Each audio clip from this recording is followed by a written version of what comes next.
오늘 말씀은 출애굽기 32장 25절에서 35절까지입니다.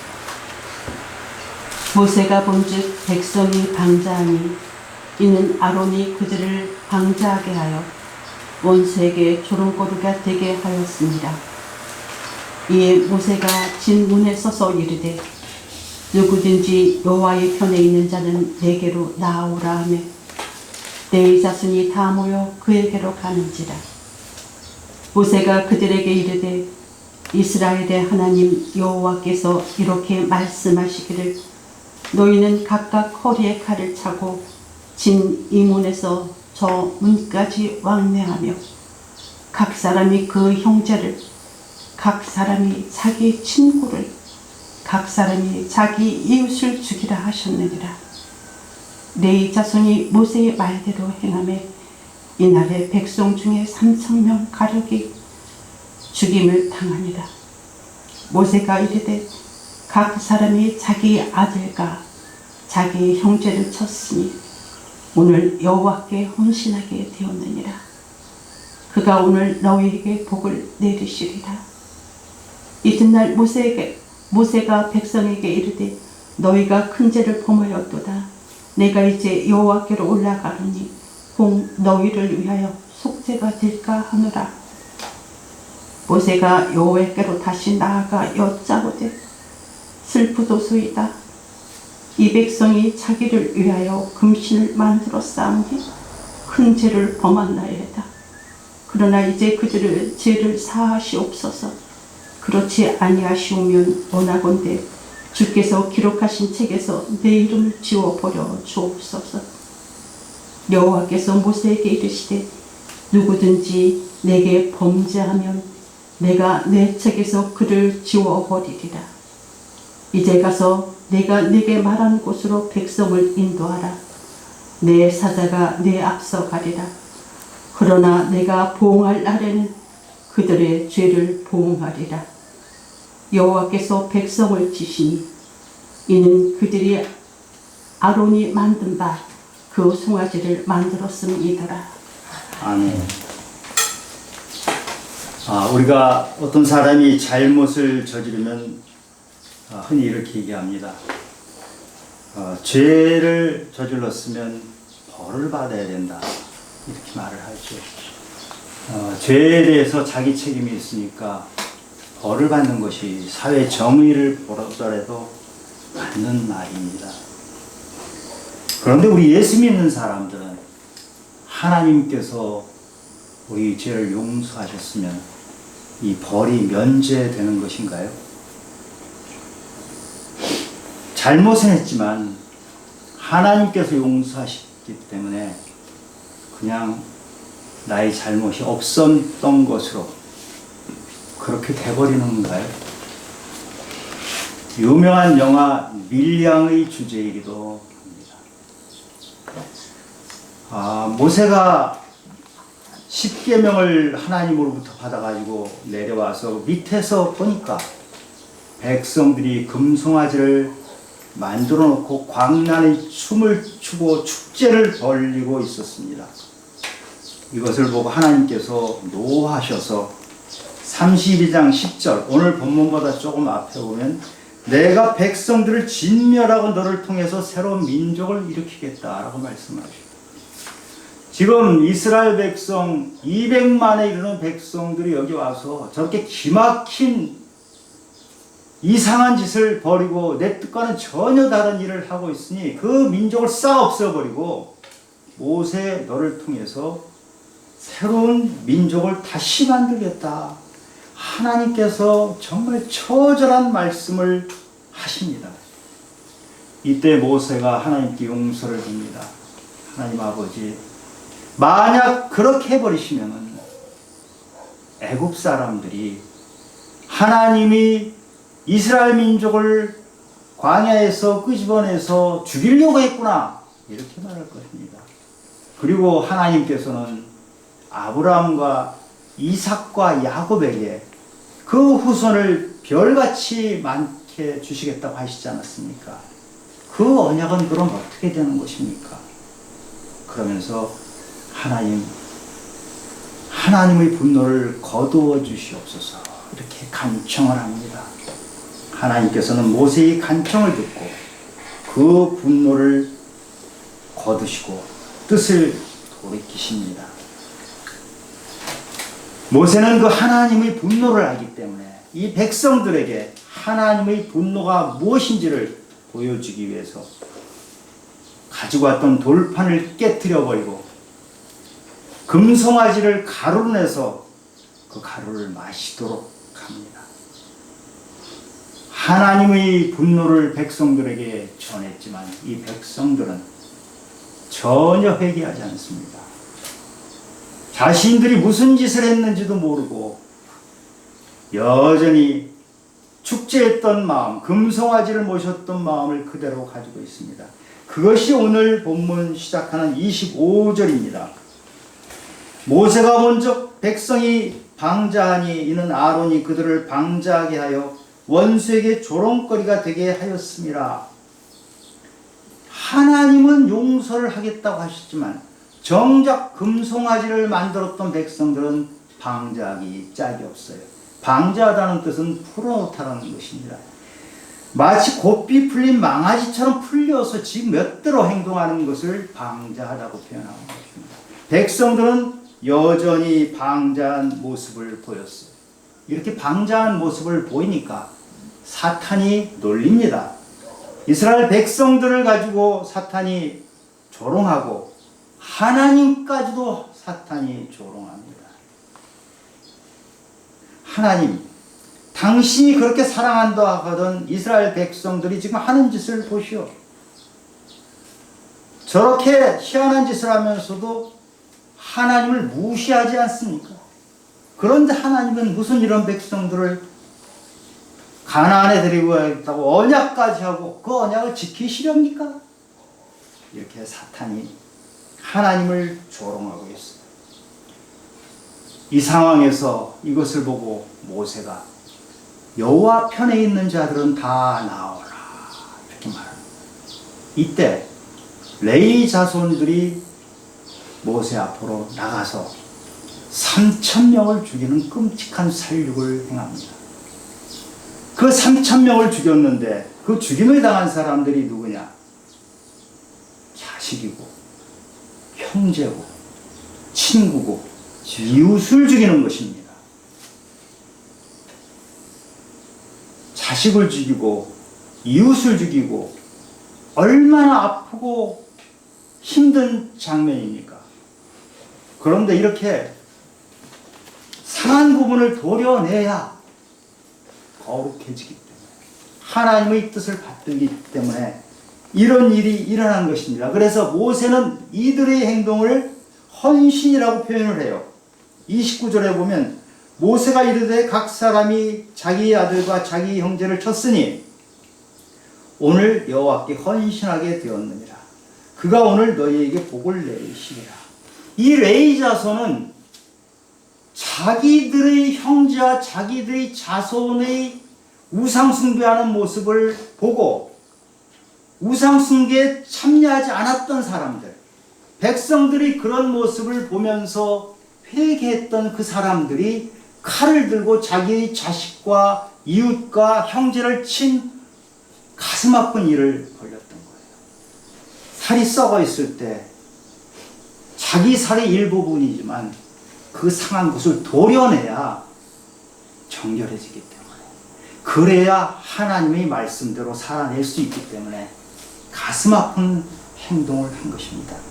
하나님께서는 이것을 보고 레위 지파가 정결하게 되었기 때문에 제사장 지파로 삼으십니다. 민수기에 보면 이스라엘 백성의 숫자를 세는 장면이 나오죠. 20세 이상의 남자만 60만 명이에요. 12지파에 60만 명이면 한 지파당 5만 명 정도가 되죠. 맞나요? 네. 한 지파당 5만 명 정도가 돼요.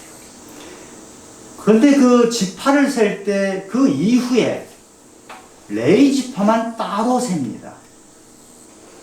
레위 지파만 따로 세는데 1개월 이상의 남자를 셉니다.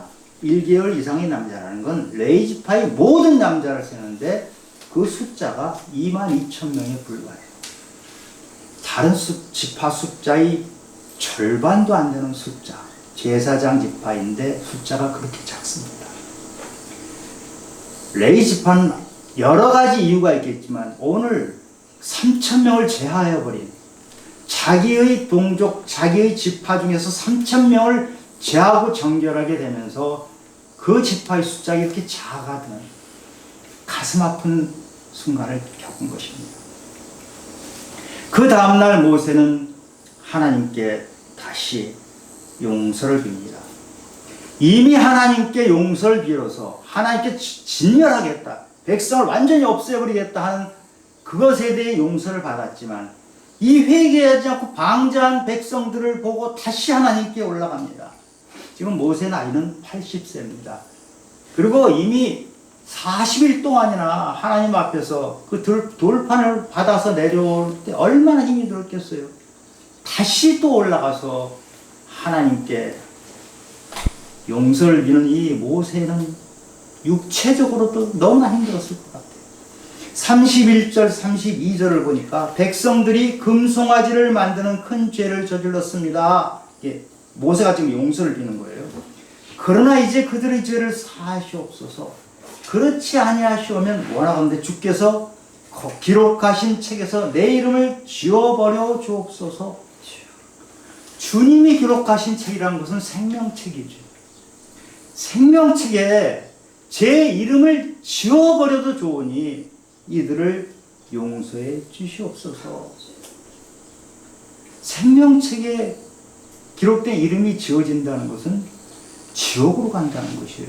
요한계시록 20장 15절에 보면 그것이 바로 지옥이라고, 불못이라고 얘기하고 있는데 모세는 제가 지옥에 가도 좋으니 이 철 모르는 백성들 용서해 주시고 하나님의 분노를 거둬 주시옵소서.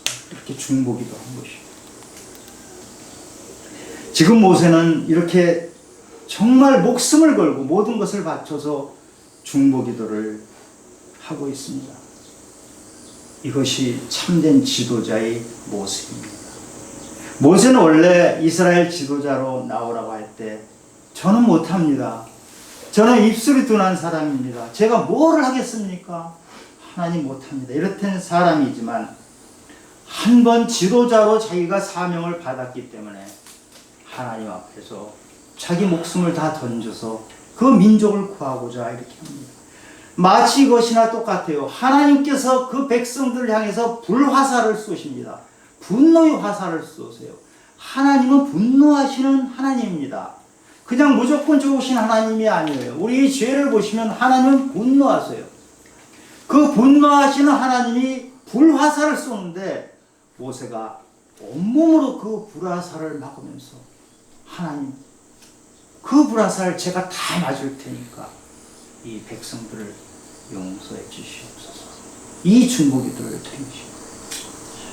저는 제가 이런 지도자가 되기를 원합니다. 많이 부족하지만 함께 기도하며 저는 이런 모세의 불화살을 다 감당하는 모습까지 가기를 소원합니다. 모세가 이렇게 하나님께 제가 지옥에 가더라도 좋으니 용서해 주시옵소서 이렇게 기도하니까 하나님이 이렇게 답변을 하세요. 33절에 여호와께서 모세에게 이르시되 누구든지 내게 범죄하면 내가 내 책에서 그를 지워버리리라. 지금 모세가 중보기도를 하셨는데 하나님의 답변은 이 중보기도와 조금 달라요. 생명책에는 각자의 자기 이름이 써있다. 죄는 각자 자기 죄다. 그렇기 때문에 그 죄에 대해서 다른 사람이 대신할 수 없다. 설사 모세 너라 하더라도 이 백성들의 죄를 네가 대신 감당하는 것은 아니다. 이 말씀을 하십니다. 우리가 예수를 믿잖아요. 예수를 믿으면 우리는 구원을 받는다. 그런데 남편이, 아들이, 형제가 예수 안 믿고 그대로 있으면 내가 예수 믿고 구원 받으니까 그 사람들도 따라서 함께 구원 받느냐? 안 그렇다는 것입니다.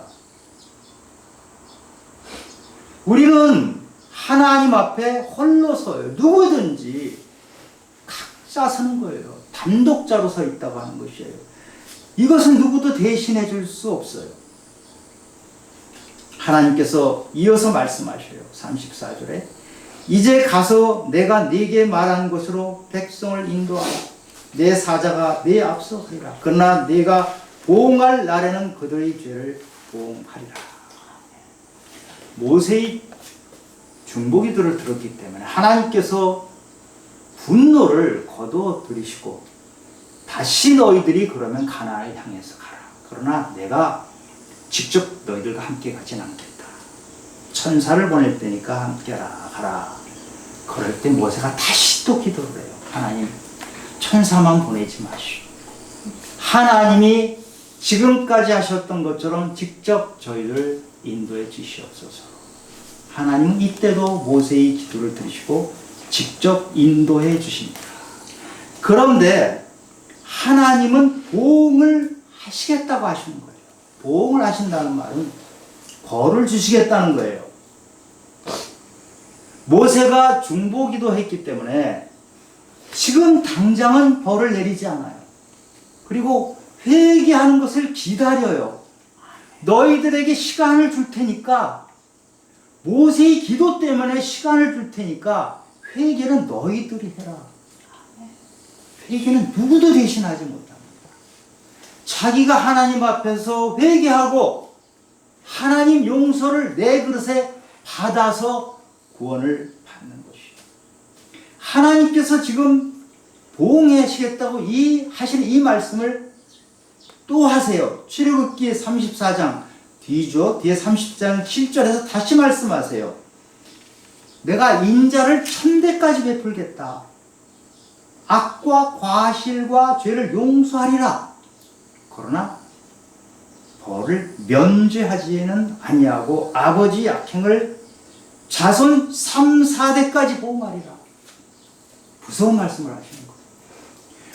너희들이 나의 용서를 받고 너희들이 회개하면 그때는 달라지지만 여전히 이렇게 방자하게 굴고 있으면 너희들에게 내가 하는 보응은 계속 3, 4대까지도 이어질 것이다. 여기서 우리는 좀 정리하고 가야 돼요.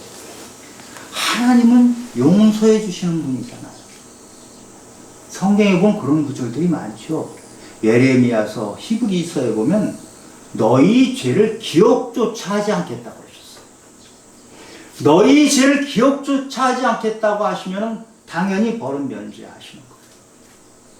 그런데 죄를 기억조차 하지 않으시겠다고 하나님께서 지금 이 이스라엘 백성들 앞에서는 내가 너희 죄를 묻겠다, 벌을 내리겠다 하는 말씀을 하시거든요. 이게 어떻게 해결을 해야 돼요? 이 부분은 사실 신학적으로 굉장히 어려운 부분이에요. 그리고 칼빈 같은 분이 정리한 것도 있는, 저는 칼빈의 견해 100% 동감하지 않아요. 이것은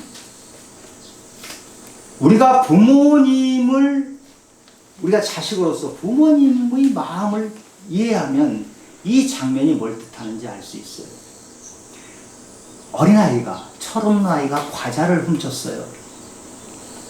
그러면 부모님이 그 과자 훔친 그 아들을 두고두고 미워합니까? 안 그렇잖아요. 잘못을 저질렀지만 용서하잖아요. 그럼 용서로 그냥 끝납니까? 회초리를 들죠. 매를 때려요.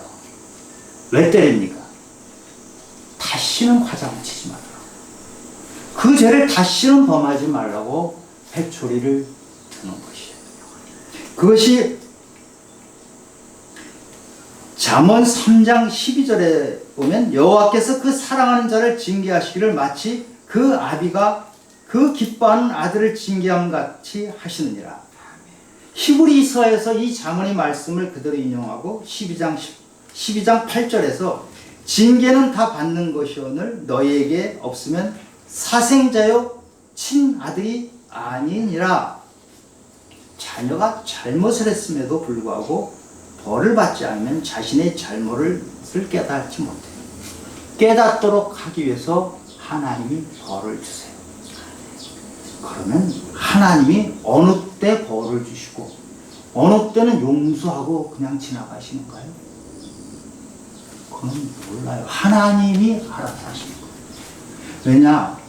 이걸 신학자들이 많이 정리하려고 했지만 하나님이 크게 보시는 것하고 우리가 크게 보는 것이 다르기 때문에 이것을 내 입장에서 하나님이 벌을 내릴지 안 내릴지를 알 수가 없어요. 나는 굉장히 크게 보는 잘못을 하나님은 어떨 땐 그대로 용서하세요. 그리고 용서하시고 그 다음에 벌을 주지 않으세요. 죄를 기억조차 하지 않으세요. 그런데 어떤 것은 나에게 너무너무 작은 거예요. 별것 아닌데 하나님께서는 그것에 분노를 하세요. 그리고 벌을 반드시 모으세요. 다시는 하지 말라 이렇게 벌을 주세요. 하나님은 벌을 주시기도 하고 벌을 안 주시기도 해요. 우리는 나의 잘못에 하나님이 벌을 주실지 안 주실지 알 수가 없어요. 우리가 해야 될 일은 내가 잘못을 깨닫고 회개하는 것이에요. 벌을 주고 안 주고는 하나님이 하실 일이고 내가 하는 일은 나의 잘못을 그냥 넘어가지 말고 반드시 회개해야 돼요. 하나님께 벌을 안 받았을지라도 어떤 행동은 하나님이 벌까지 주시지 않는다 하더라도 잘못을 깨닫는 대로 회개하고 하나님 앞에 다시 서야 합니다. 어떤 죄는요, 하나님께서 용서조차 하지 않는 죄가 있어요. 여러분 아시죠? 마태복음 10장 31절에 보면 성령을 모독하는 죄는 사하심을 얻지 못한다. 성령을 모독하는 죄는 하나님이 용서조차 하지 않으신다. 성령을 모독하는 것이 뭐예요? 성령을 해방하는 것. 하나님을 저주하고 비방하고 조롱하고 그것을 몰라서 그러는 게 아니고 알면서 고의적으로, 이 고의성이 있어요. 하나님이 뜻이 무엇인지 알면서도 고의적으로 저주하고 비방하고 하나님을 조롱하면 하나님을 모독하고 해방하는 것이에요. 그것은 하나님께서 사심을 주지 않겠다. 용서하지 않겠다. 이 말씀을 하십니다.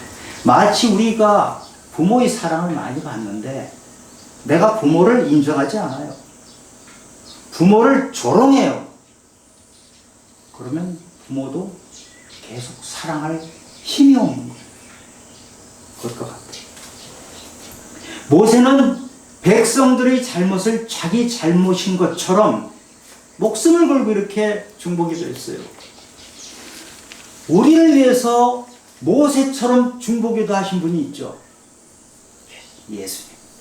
예수님은 십자가에서 목숨을 다 내놓고 그리고 우리 죄 때문에 죄가 하나도 없으신 분이 우리 죄 때문에 십자가에서 매달려 죽으신 거예요. 우리 때문에 중보하신 거예요. 그 예수님이 중보기도의 힘으로 우리는 지금 이 자리에 서 있는 것이고 하나님은 모세의 중보기도를 들어주셨어요. 예수님이 중보기도를 들어주셨어요. 아멘. 그 기도를 우리가 받고 우리가 회개의 자리에 섰을 때 우리는 하나님 앞에 새로운 모습으로 다시 거듭나는 거예요. 지금 이스라엘 백성들은 방자했어요. 회개조차 하지 않았어요. 그러면 모세의 중보기도는 무슨 효력이 있는 건가요? 아까 말씀드린 것처럼 모세의 중보기도가 회개를 대신해 주거나 구원을 이루어 주는 것은 아니에요. 모세의 중보기도를 통해서 하나님이 분노를 거두어드리고 시간을 주신 거예요. 회개할 시간을 주신 거예요. 아멘. 회개를 절대로 누가 대신해 주는 것이 아니고 모세가 대신해 준 것이 아니고 회개는 너희들 해라. 그러나 내가 벌을 늦추고 여전히 회개하지 않으면 너희들은 여전히 벌을 받을 수밖에 없으나 모세의 기도 때문에 회개의 시간을 더 주마. 이것이 하나님의 대처 방법이에요. 아멘. 모세가 하나님께는 용서를 빌었잖아요. 그런데 백성들에게는 분노한 모습을 보여요. 모세가 금송아지 그 가루로 해가지고 마시도록 해버리고 돌판을 깨트려버리고 레위지파 3,000명이나 죽는 그런 놀라운 분노를 모세가 보이잖아요. 왜 이런 분노를 보이죠? 이거는 거룩한 분노예요. 사랑의 행위예요. 왜냐하면 하나님께서 하나님의 분노를 그대로 드러내시면 하나님의 분노는 무서운 분노예요. 홍수 때 기억하십니까? 모세의 방주에 8명만 살고 인류가 완전히 전멸을 했어요. 하나님의 분노는 그렇게 끔찍한 분노이기 때문에 모세가 하나님의 분노를 멈춰주시고 제가 대신할게요. 하나님의 거룩한 분노를 제가 조금 작게 할 테니까 하나님은 분노하지 말아주세요. 이 분노를 보여준 것이에요. 모세가 이 분노를 보여줬을 때는 깨달으라고 하는 것이거든요.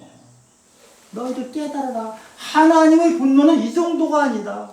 하나님이 분노하시면 너희들은 감당할 수 없는 그 마지막 때가 오니 내가 하나님의 분노를 대신할 때 빨리 깨닫고 돌아와라.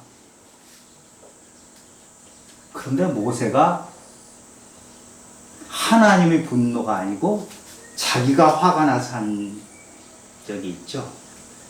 뒤에 이제 민수기 20장에 보면 백성들이 물이 없다고 원망을 해요. 하나님께서 반석에게 명령을 해서 물이 나오게 해라. 그런데 모세가 지금 백성들을 보고 화가 났어요. 이거 언제까지 원망하나? 그래가지고 하나님은 말로 명령하라고 하신 것을 반석을 지팡이로 두들겨요. 화가 나가지고. 그것 때문에 모세는 가나안에 들어가지 못해요. 너는 나의 화를 낸 것이 아니야.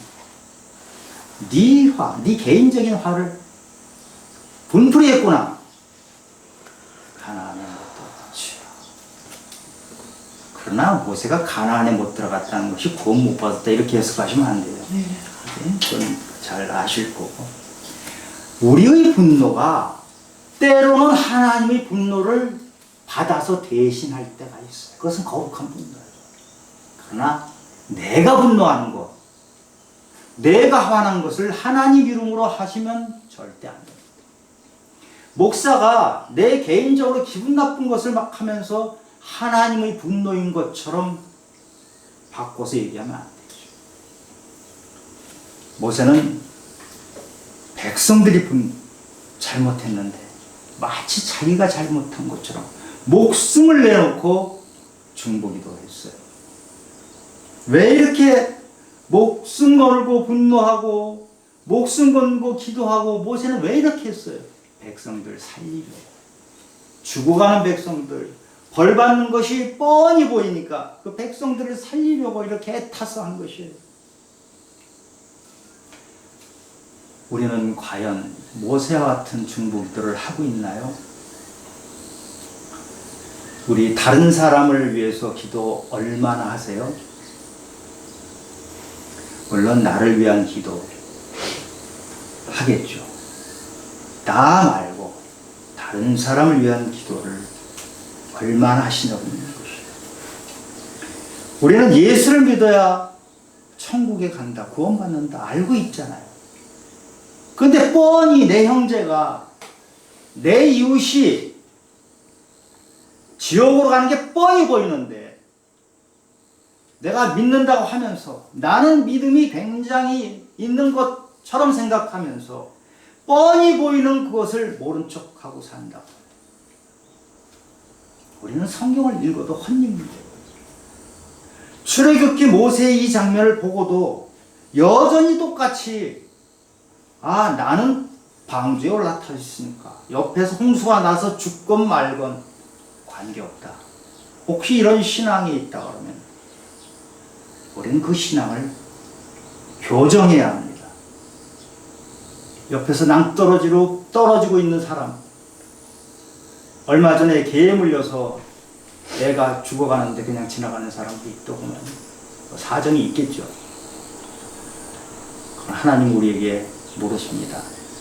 너는 네 이웃이 죽어갈 때, 네 형제가 죽어갈 때, 네 남편이 죽어갈 때 지옥에 가는 걸 뻔히 알면서도 입으로 말하면서 기도조차 하지 않고 전하려고 생각조차 하지 않고 분노도 하지 않고 거룩한 분노를 보여본 적이 있느냐?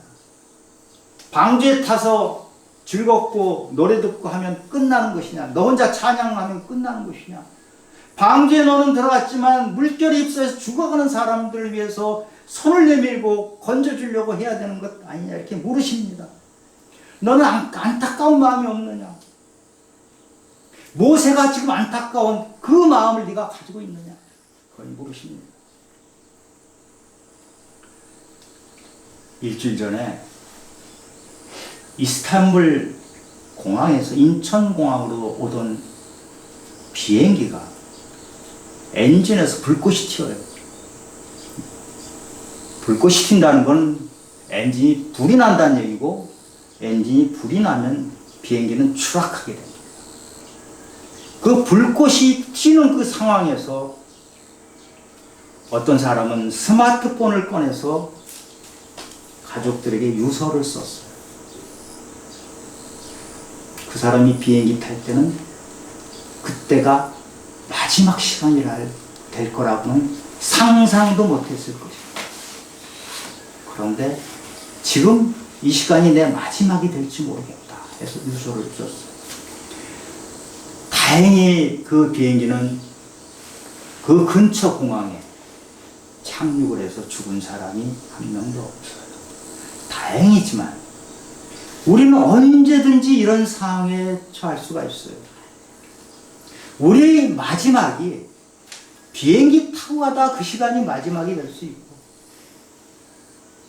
고속도로 운전하고 가다가 마지막이 될 수도 있고, 길을 가다가 찾길을 건너가다 마지막이 될 수도 있고, 우리의 마지막이 생각한 것처럼 길지 않을 수 있어요. 내일이 될 수도 있고 한 달 후가 될 수도 있고 알 수가 없어요.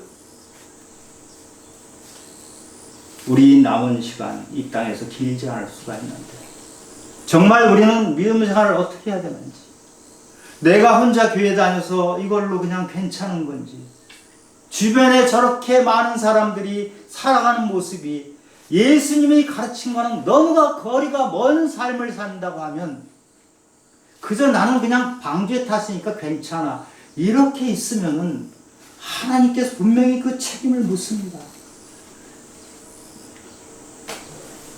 언제까지 네 혼자 그 믿음으로 만족할 것인지 우리는 생각을 해봐야 돼요. 우리에게 남은 시간이 많지 않고, 사랑하는 사람에게 사랑한다는 말조차 할 시간이 없고, 회개마저 할 시간이 없는 그 시간이 갑자기 나에게 왔을 수가 있어요. 그렇기 때문에 우리는 지금 이 믿음 생활을 하는 이 시간에 다른 사람들 위해서 중보기도 하고, 내 자신이 매일매일 나를 치면서 회개하고 하는 그런 시간을 가지기를 바랍니다. 지금 이 시간이 내 인생의 마지막 시간인 것처럼 생각하며 믿음 생활을 하는 성도님이 되시기를 예수 그리스도 이름으로 축원합니다. 아멘.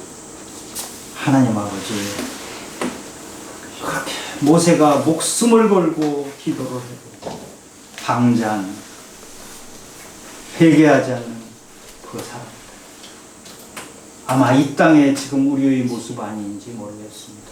그러나 그럼에도 불구하고 우리는 모세처럼 그들을 위해서 기도하고 그들을 믿음의 자리로 안내하고 그들이 홍수에 쓸려가지 않도록 낭떠러지로 떨어지지 않도록 그 손을 붙잡아 주어야 합니다.